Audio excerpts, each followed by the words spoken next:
সম্মানীয় অভিভাবকগণ, সকলকে জানাই আমার সালাম, আন্তরিক ভালোবাসা। আমাকে আজ খুবই আনন্দিত লাগছে যে আপনাদের এই উপস্থিতি দেখে, যে আপনারা আপনাদের ছেলে মেয়েদের জন্য বা ছেলে মেয়েদের উন্নতির জন্য আপনারা এখানে এসেছেন।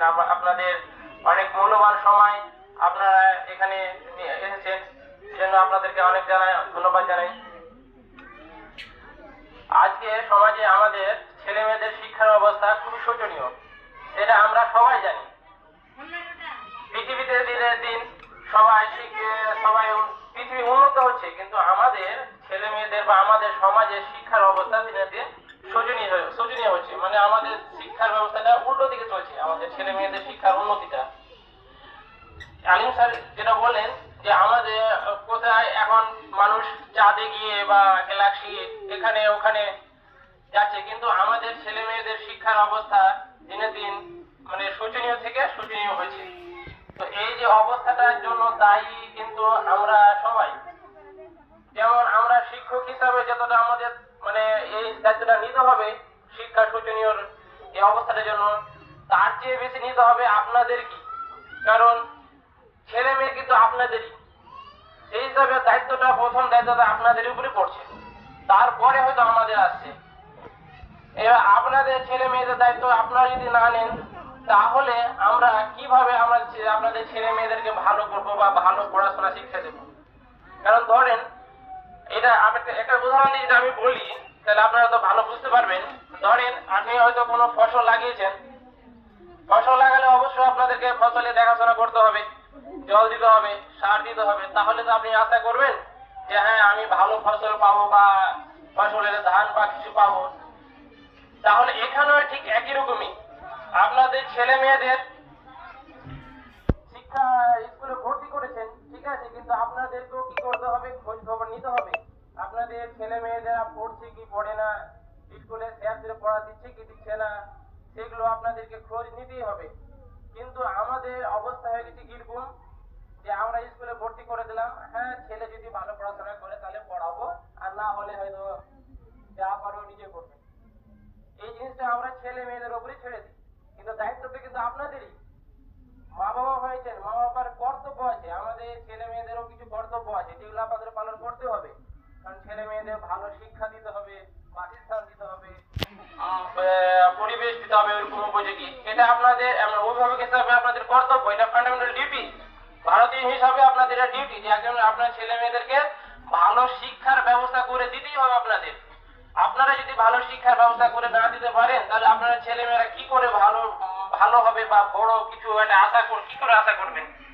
নিশ্চয়ই আশা করতে পারেন না যদি ভালো শিক্ষা ব্যবস্থা না করে দিই। আপনারা যদি খোঁজ খবর না নেন আপনার ছেলে মেয়েদের, এছাড়া পড়ছে কি পড়ে না, কিরকম পড়ছে, বা কোচিং এ যাচ্ছে কি যাচ্ছে না, বা স্কুলে যাচ্ছে কি যাচ্ছে না, বা স্যারদের সাথে দেখা করতে হবে আপনাদের যে হ্যাঁ আমার ছেলে মেয়ে পড়ছে কি পড়ে না, সেটা আমাদের খোঁজ রাখতেই হবে। যদি খোঁজ না নেন তাহলে কিন্তু অবস্থা আরো শোচনীয় হবে। কারণ দিন দিন ধরেন আমাদের এখন ডিজিটাল যুগ, দিন দিন আমাদের পৃথিবী বা আমাদের এই পৃথিবী উন্নত হচ্ছে, কিন্তু আমাদের সমাজ আমাদের ছেলে মেয়েরা দিনে দিন অবস্থা আরো শোচনীয় হচ্ছে, আরো খারাপ হচ্ছে। আমাদের এর দায়িত্ব কিন্তু আপনাদেরই বেশি। আপনাদের ছেলে মেয়েদের লেখাপড়া উন্নতি করার জন্য আপনাদেরই দায়িত্ব। আপনাদেরকে এগিয়ে আসতেই হবে আপনাদের ছেলে মেয়েদের ভালো ভবিষ্যতের জন্য বা ভালো উজ্জ্বল কিছু ভবিষ্যতের জন্য আপনাদেরকে এগিয়ে আসতে হবে। আপনারা যদি এগিয়ে না আসেন, তাহলে কিন্তু আমরা শিক্ষক হিসাবেও কিছু একটা ভালো কিছু করতে পারবো না। ধরেন যে কেন বলছি আপনাদেরকে এই কথাটা, যে আমি তো এখানে কোচিং সেন্টারে পড়াই, স্কুলে তো পড়াই না, কিন্তু ওখানে কি হয় যে বেশিরভাগ ধরেন ক্লাসে 10 জন বা 20 জন ছাত্র ছাত্রী আছে, তার মধ্যে হয়তো ধরেন 5 জন হয়তো পড়াশোনা করে, বাকি জনে শুধু আসে। এবার ধরেন 2 দিন পড়া দিল না, মারলাম বা শাস্তি দিলাম, তারপরে ঘুরে একই অবস্থা। তাহলে আমরা কি করতে পারি বলেন? এখানে তো আপনাদেরই দোষ আছে না, যে বাড়িতে হয়তো পড়ে না, বাবা মানে খেয়াল রাখে না যে পড়ছে কি পড়ে না, বা পড়াশোনা দিচ্ছে কি দিচ্ছে না। আমরা কদিন মারবো? 2 দিন মারবো, 3 দিন মারবো, তারপরে কি করব? তারপরে এর থেকে তার বেশি কিছু আমরা করতে পারি না। তাহলে ক্ষতিটা হচ্ছে কার? আপনাদেরই হচ্ছে। আপনাদের ছেলে মেয়ের ভবিষ্যৎ নষ্ট হচ্ছে। আমাদের তো কি আমরা হয়তো আমাদের হয়তো কি হবে, আমাদের বলবো যে হ্যাঁ আমাদের হয়তো আমরা ভালোভাবে পড়াইনি, এটাই দায়িত্ব নিতে পারবো, কিন্তু দায়িত্ব তো আপনাদের বেশি, যে আপনাদের ছেলে মেয়েদের ভবিষ্যৎ যদি উজ্জ্বল না হয় তাহলে তো ওর যে নেক্সট প্রজন্মটা ওদেরই তো ক্ষতি হবে, ঠিক না? তো আমি আর কিছু না বলে আর বক্তব্য না বাড়িয়ে এখানে আমার বক্তব্য শেষ করছি। আপনারা খেয়াল রাখবেন, আপনার ছেলে মেয়েদের খোঁজ রাখবেন, ভালো রাখবেন, ঠিক আছে, ধন্যবাদ।